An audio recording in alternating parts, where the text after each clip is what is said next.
Hi, I'm Davy. I'm awesome. And welcome to Davy's Awesome Wrestling, where I review wrestling-related things all from the perspective of a fan, not an insider. So this last week, we had the very first AEW WrestleDream, live from Seattle, Washington. Tony Khan has said it's going to be a yearly pay-per-view, something for us to get in between All Out and Full Gear, and it is a show dedicated to the memory of the late, great Antonio Inoki. In the very beginning of the event, during 0 Hour, they even did a tribute to Antonio Inoki. Rest in peace. So getting into actual WrestleDream itself, we kicked it off with a handicap match for the Ring of Honor Tag Team Championships. The Righteous, Vincent and Dutch versus MJF. Defending the titles by himself because Adam Cole broke his ankle in 3 places and now needs to have surgery. It was a good opener. MJF, of course, already at a disadvantage because he's by himself against 2 others. Didn't stop Vincent from trying to hit him with a chair, but MJF stopped him from trying to hit him with a chair by squeezing his nuts. Then after a heat seeker onto Dutch, MJF got the pin and the win, retaining the Ring of Honor Tag Team Championships for him and Adam Cole.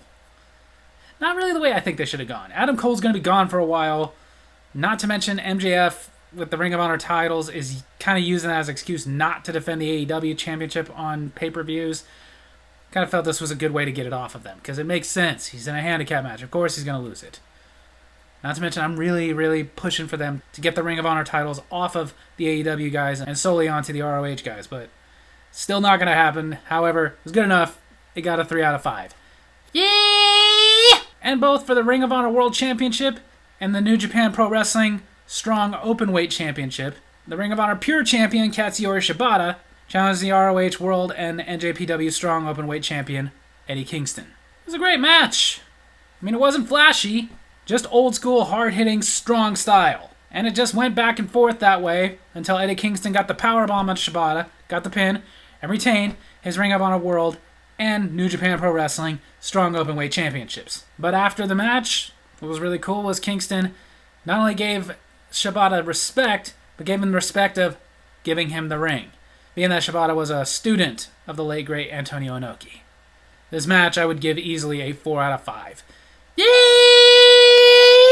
Then finally for an AEW championship, the AEW TBS championship, Julia Hart challenges Chris Statlander. It was a good match. You know, Julia Hart bringing it. Even tried to spit mist into the face of Chris Statlander, but she done got slapped. And throughout it looked like Julia Hart might actually pick up the win, but after a tombstone, followed by a Sunday Night Fever, which was not much difference between, Chris Statlander got the pin and retained her TBS championship. Ultimately, this match was good. I wouldn't say quite good enough to get a 4, but almost. But a very solid 3 out of 5. Yeah! Then a 4-way tag team match to determine the number 1 contender for the AEW Tag Team Championships. The Guns versus the Lucha Brothers versus the Young Bucks versus the newly formed team of Orange Cassidy and Hook. Great match. 4-way. It was chaotic, but the good chaotic. At one point, the Guns tried to pin each other so that they could just win the match and be the winners and losers, but the referee saw past that and didn't allow it. Even though it did once work for their dad when he was teaming up with Bart Gunn as the Smoking Guns, they pinned each other and won a 4-way match. Guess history was not allowed to repeat itself. And the crazy back and forth went until the Bucks got the pin over Penta, making them the number 1 contenders for the AEW Tag Team Championships, which I'm okay with. Honestly, would have been okay with any team. But I kind of felt it should have went to Orange Cassidy and Hook, just because at least we haven't seen that yet. But hey, I like the Young Bucks, so 4 out of 5. Yeah! Then Hangman Adam Page versus Swerve Strickland. A match that Swerve Strickland wants because he says he wants Hangman's spot. And says he wants to be the first African-American AEW World Champion. I mean, I could see it. He's one of the top heels in the company. However, though, to this match, it was fantastic. The drama in this match was on point, and it kept me on the edge of my seat, thinking that any moment this match could end. I mean, it wasn't just the back and forth or the big moves, like when Hangman Page did the dead eye onto the steel steps. No, it was more like the way that Strickland looked like he broke Adam Page's arm, and the drama behind that, making us feel the pain for Adam Page, how there's no way he can keep going. Strickland worked that arm to perfection. And again, it was just like halfway through the match, it was just Adam Page trying to survive the match, which he did, until Strickland hit him with Prince Nana's crown, and then got his finisher on the Page and got the win, making Swerve Strickland the winner, and definitely a contender for Adam Page's spot. So like I said, I don't know if Swerve's going to be the first African-American champion in AEW, but I could definitely see it, especially after this match. 5 out of 5. Yeah! Then we had Wheeler Yuta versus Ricky Starks, which was an okay match. There was nothing wrong with it, but it was what it felt like it was. Filler. Kind of felt like this match didn't really deserve to be on a pay-per-view, but on a weekly show. Big Bill was there to help out Ricky Starks, but didn't really. Just went until Ricky Starks got the Rochambeau onto Wheeler Yuta and got the pin. Honestly, the most entertaining thing about this match was Jon Moxley trying to keep a lid on his foul mouth throughout commentary, and failing. But I will say, it was good enough to where it did get a 3 out of 5. Yeah! Then the dream match we've been waiting for. Zack Sabre Jr. versus Bryan Danielson.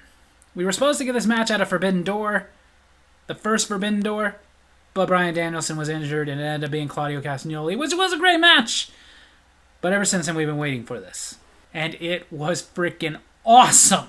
It was everything we expected. Hold for hold, reversal, reversal, reversal, reversal. Just constant thinking this could be over at any moment. That kind of match where it's just so technically sound that you don't want to take your eyes off of it, because if you blink, the match is going to be done. Somebody's going to tap out in the time it took you to blink your eyes. But funny enough, it didn't end with a submission. It ended when Bryan Danielson got the Psycho knee onto Zack Sabre Jr. and got the pin. Then after the match, he tried to give respect to Zack Sabre Jr., but he wasn't having it. Which makes me think maybe we'll get another one of these. This one, 5 out of 5. Then a 6-man tag. Chris Jericho, Kenny Omega, Kota Ibushi versus the Don Callis family. Sammy Guevara, Kinosuke Tateshka, and Will Ospreay. Normally the 6-man tags I don't get that excited about, but this match was freaking great. But how can it not be with the wrestlers in this match? These guys are all great individually, but also great together as teams. Great teamwork going on here. Especially by the Don Callis family, including Don Callis. And it ended when Don Callis hit Chris Jericho with Floyd, Jericho's own bat, which allowed Sammy Guevara to get the pin, winning for the Don Callis family. Honestly, this was another great match. 4 out of 5. Yeah! Then for the AEW Tag Team Championships, Aussie Open versus FTR. Another great match from these two. These two teams went to war, again, a year later from the day that they had their first match together, which was also great. The only issue was I was honestly hoping that Aussie Open would win the titles, because like I said, I like FTR, but this reign has gotten pretty stale. It really has. They really need something to boost it up, but it didn't go that way. It ended when FTR got a super shatter machine and got the pin over Aussie Open, retaining their AEW Tag Team Championships, and letting us know that we're going to see FTR versus the Young Bucks, Part 4. Which, okay. I mean, they always have great matches, so I'm excited for that, but we've seen it. I kind of feel like I would have liked to have seen the Young Bucks go after the championships from Aussie Open. It was just a little bit disappointing, but I can't take away from this match. And how awesome it was. 4 out of 5. Yeah! Then the main event for the TNT Championship. 2 out of 3 falls. Christian Cage versus Darby Allin. First fall came from when Darby Allin pulled Christian Cage's turtleneck over his face, did a jackknife victory roll, and got the pin. Second fall came from when Christian Cage tossed Darby Allin into some steel steps from the apron. Darby Allin couldn't get up and answer the 10 count, got counted out. Making it 1-1. That's always how 2 out of 3 falls go. But while they were checking Darby Allin to see if he could even continue the match, Christian Cage goes about, pulling up the ring, exposing the wooden planks underneath, and then goes to the top rope and does a frog splash onto Darby Allin while he was on a stretcher. But then something I've been predicting for a while happened. Nick Wayne came out, took the belt, and he hit Darby Allin with it. Of course, the commentators are going like, oh my god, nobody saw this coming. I think we all saw it coming.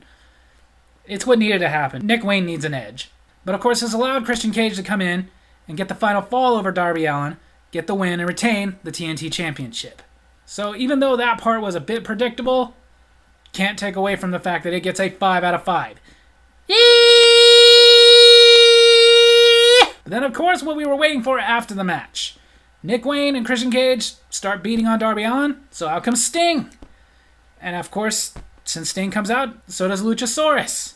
While the three of them are now beating on Sting and Christian Cage is about to give Sting the concerto, the lights go out.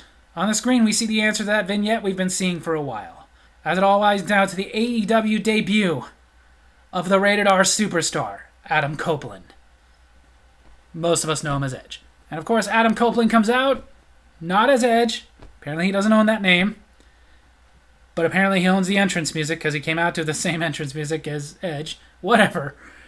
Comes down and we're trying to get the answer. Is he going to be feuding against Christian Cage or is he going to be with Christian Cage? It's feuding again. He cleared the ring for Sting and Darby Allin. But either way, Adam Copeland is all elite. So, WrestleDream overall was a very, very fantastic show. Not everything was great. There was a couple of things that just kind of felt like filler. Some things that didn't live up to it. It wasn't a perfect show, but it was very awesome. But it definitely had a very strong finish with 4s and 5s. The 3s ended in the middle of the show. Not to mention, there's always the excitement of a big star from another company debuting in this company. It's always exciting. We had Cody Rhodes debuting at WrestleMania a couple years ago. That was very, very exciting. People are already freaking out because Jade Cargill is about to make her debut in WWE. I could care less, but people are excited. But Adam Copeland making his debut in AEW WrestleDream takes me back to the days of WCW and WWF when you'd see the top star from one company making his debut in the other company and you would just go nuts. It was awesome. So even though the show wasn't 100% perfect, it was perfect enough for me to give it a 5 out of 5. So there you have it. That's my wrestling review this week. I hope you guys enjoyed it. And if you did, make sure to hit like, hit subscribe, hit the little bell so you get notifications when I post new videos, and leave a comment. Tell me what you thought of WrestleDream. Love you guys.